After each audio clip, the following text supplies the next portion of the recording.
Welcome to ASP MVC। Previous session तक हमने state management पर काम किया, जैसे कुकीज़ क्या हैं और किस तरह से हम उसको यूज़ करते हैं। इसी तरह फिर हमने सेशन देखा और सेशन को हम किस तरह से with time and without time use कर सकते हैं। वेब कॉन्फ़िग पे क्या हमें चेंजेस करनी होती हैं, वो तमाम चीज़ें हम देख चुके हैं।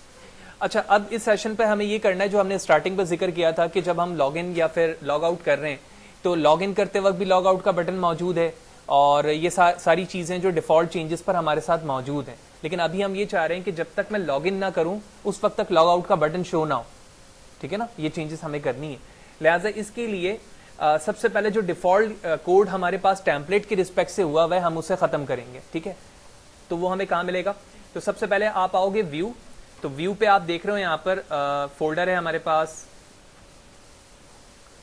शेयर्ड का। शेयर्ड पर जब आप आओगे तो शेयर्ड के अंदर आपको मिलेगा layout.cshtml। तो ये आप देख रहे हो कि ये UI है और ये जो बॉडी के अंदर तमाम चीज़ें लिखी हुई है ये वो कोड है जो कि टॉप पर हमें दिख रहा होता है। ठीक है, अगर मैं Ctrl F5 करके आपको दिखाऊं तो अगर मैं यूज़र लॉगिन पे भी जाऊंगा तो मुझे ये चीज़ दिखेगी। हर पेज पर ये मुझे चीज़ें दिख रही हैं जो आप टॉप पर देख रहे हो ना, ये डिफ़ॉल्ट चीज़ पे। और इसी पे हमने लॉग आउट का बटन भी लिया हुआ था जो यहाँ पर दिख रहा है हमें। तो अभी हम क्या करते हैं, इस तमाम कोड को कमेंट करते हैं। ऑल्दो हम नेक्स्ट सेशन पे जाएंगे तो टेम्पलेट पढ़ेंगे कि टेम्पलेट कैसे ऐड करते हैं, तो ये तमाम चीज़ें हमें तफसील से समझ में आने लगेंगी कि .cshtml की ये फाइल किस काम के लिए आती है। तो मैंने इस कोड को कर दिया कमेंट। ठीक है, बॉटम वाले हिस्से पे एक कोड लिखा हुआ है, इसको हम रिमेन सेम रहने देते हैं। इसके बाद दूसरी फाइल है लॉग इन पार्शल। इस पे आओ तो आप देख रहे हो लॉग आउट का बटन मौजूद है। फिर इसी तरह कुछ डिफॉल्ट चेंजेस हुई हुई हैं, यानी लॉग ऑफ अकाउंट के रिस्पेक्ट से, यानी जो डिफॉल्ट हमारा कंट्रोलर इस पर बना हुआ होता है MVC टेम्पलेट पर, उसकी कोडिंग है। तो इससे भी मैंने क्या कर देना है, कमेंट कर देना। ठीक है, तमाम चीजें कमेंट हो चुकी हैं। अब मैं यूजर कंट्रोल पे वापस चलता हूं, Ctrl F5 करता हूं और अपने UI को देखता हूं कि वो कैसे दिख रही है।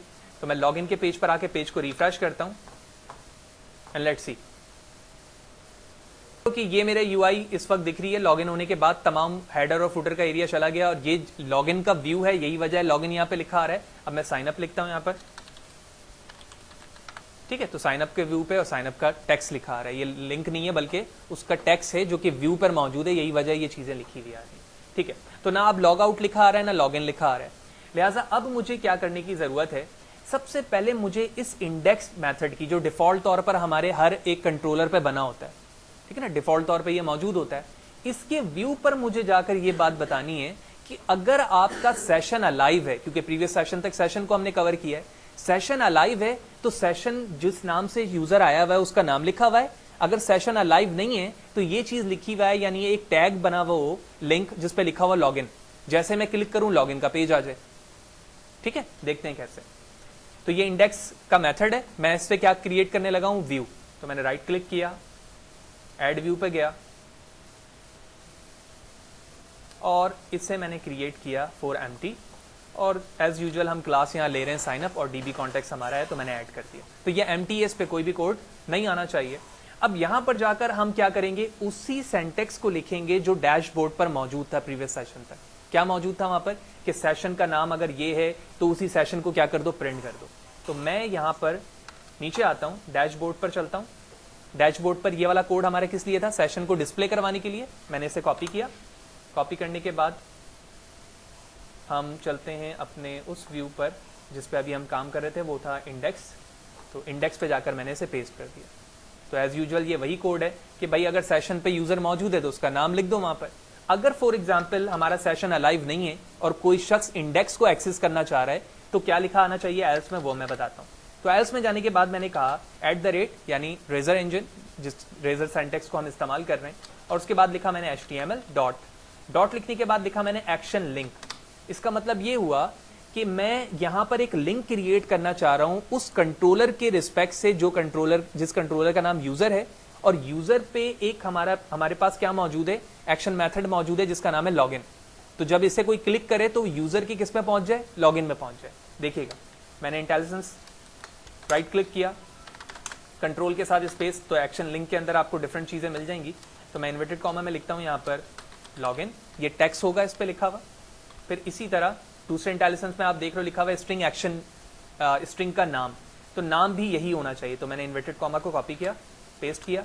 इसके बाद थर्ड पे आप इन्वर्टेड कॉमा में लिखोगे किस कंट्रोलर के अंदर मौजूद है। तो कंट्रोलर का नाम क्या है, यूजर, तो यूजर लिख दिया। ठीक है, अब ये चीज इतनी व्यू के रिस्पेक्ट से बड़ी होकर नहीं आएगी, लिहाजा मैं इस पूरे रेजर सिंटैक्स को h1 के टैग में इनक्लोज कर देता हूं। तो h1, ठीक है, और h1 का टैग यहां पर ओपन हुआ है, तो मैं इसको करूंगा control x, that is extra 1, और यहां पर आके मैंने इसको पेस्ट कर दिया। तो आप देख रहे हो कि h1 का टेक्स्ट यहां पर बनकर आ गया है। तो ये इंडेक्स का व्यू है। अब मैं कंट्रोल एस करता हूं, प्रोग्राम को रन करता हूं और यूजर के इंडेक्स पे जाना चाहता हूं और देखता हूं कि अभी क्या चीज लिखी जा रही है इंडेक्स के व्यू पे। Let's see. अब देख रहे हो कि मैं इंडेक्स के व्यू पे हूं और इंडेक्स के व्यू पे क्या लिखा आ रहा है, लॉगिन। इसकी वजह क्या है कि कोई सेशन यहां पर अलाइव नहीं है। चलो ठीक है, अब मैं चलता हूं लॉगिन पे। तो लॉगिन पे क्लिक किया मैंने, अब मैं लॉगिन के व्यू पे आ चुका हूं क्योंकि मैंने एक्शन लिंक पे बताया हुआ था कि इस पे क्लिक करूं तो लॉगिन पे चले जाऊं। तो लॉगिन पे जाने के लिए मैं कुछ यूजर नेम ले लेता हूं जो हम शुरू से करते हुए आ रहे हैं, नॉट दिस वन, और इसी तरह इसका पासवर्ड है वो मैंने यहां लिखा। तो इसका मतलब है कि अगर मैं सक्सेसफुली लॉगिन होऊंगा तो इसका मतलब है सेशन अलाइव है, सेशन जब बन चुका है। अगर मैं दोबारा यहां कोशिश करता हूं कहां पर जाने की, इंडेक्स पे, तो क्या लिखा आना चाहिए, यही चीज लिखाना चाहिए जो यहां पर मौजूद है। लिहाजा मैंने एंटर प्रेस किया और आप देख रहे हो यही चीज लिखी हुई आ रही है। इसका मतलब है जब जब अब मैं लॉगिन पे जाने, इंडेक्स पेज पर जाने की कोशिश करूंगा तो वो लॉगिन मुझे नहीं देगा, बल्कि वो सेशन का नाम दे देगा जिस सेशन पर आप इस वक्त अलाइव हैं। लेकिन अगर मैं दोबारा लॉगिन पे जाकर लॉग आउट वो कर देता हूं, क्या डिस्ट्रॉय कर देता हूं सेशन को, तो अब यहां पर दोबारा से क्या लिखा आना शुरू हो जाएगा, लॉगिन। क्लियर? ठीक है, एक प्रॉब्लम हमारी सॉल्व हो गई लॉगिन के लिए। अब हमें क्या करना है कि ये इसी रिस्पेक्ट पर काम को रिपीट करना है, किसके लिए, लॉग आउट के लिए ना। तो अगर मैं अपने डैशबोर्ड पर जाऊं तो डैशबोर्ड पर हमने सिर्फ लॉगिन को व्यू करवाया हुआ है। एक्चुअली लॉगिन जब आप हो रहे हैं, ठीक है, तो लॉगिन होने के बाद आप आ रहे हो डैशबोर्ड पर, तो डैशबोर्ड पर ही क्या होना चाहिए, आपको लॉग आउट का बटन मिलना चाहिए ना। ठीक है, तो जब डैशबोर्ड पर लॉग आउट का बटन मिलना चाहिए तो मैंने यहां पर भी क्या बना देना है, एल्स की एक कंडीशन बना देनी है। अब मैं कहां पर मौजूद हूं, डैशबोर्ड पर मौजूद हूं। तो डैशबोर्ड पर जाने के बाद जो चीज मैंने इंडेक्स के व्यू पर लॉगिन के लिए की थी, मैंने इसे कॉपी किया और कॉपी करने के बाद डैशबोर्ड पर आकर पेस्ट कर दिया। जहां लॉगिन लिखा हुआ है इसकी जगह मैं क्या लिखूंगा, लॉग आउट। और इसका व्यू, इसका जो एक्शन मेथड है वो ऑलरेडी बना हुआ है, जो प्रीवियस सेशन पे जहां पर हमने सेशन को क्या किया था, डिस्ट्रॉय किया था अबेंडन लिखकर।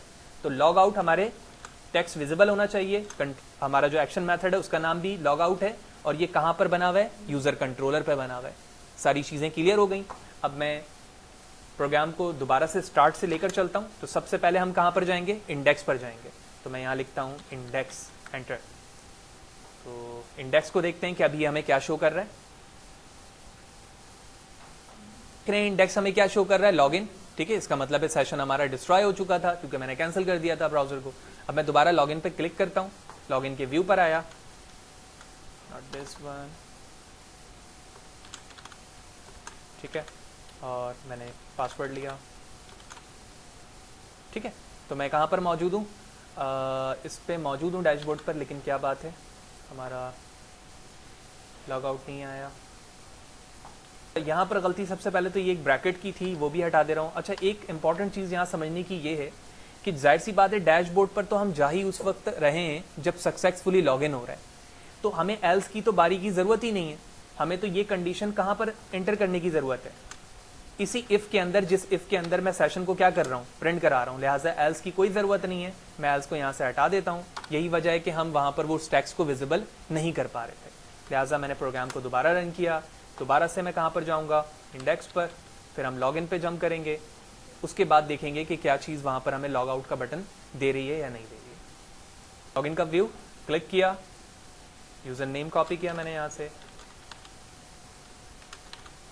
पासवर्ड कॉपी किया, पेस्ट किया, and here it is. Log out का बटन आ गया। लॉग आउट पे जैसे क्लिक करूंगा, लॉग आउट, ना सिर्फ लॉग आउट हुआ, सेशन डिस्ट्रॉय हुए, बल्कि साथ ही साथ में कहां चला गया, इंडेक्स लॉगिन के व्यू पे भी आ गया। अगर मैं दोबारा अब यहां पर क्या लिखता हूं, इंडेक्स लिखता हूं, तो दोबारा से क्या लिखा आएगा, लॉगिन लिखा आएगा।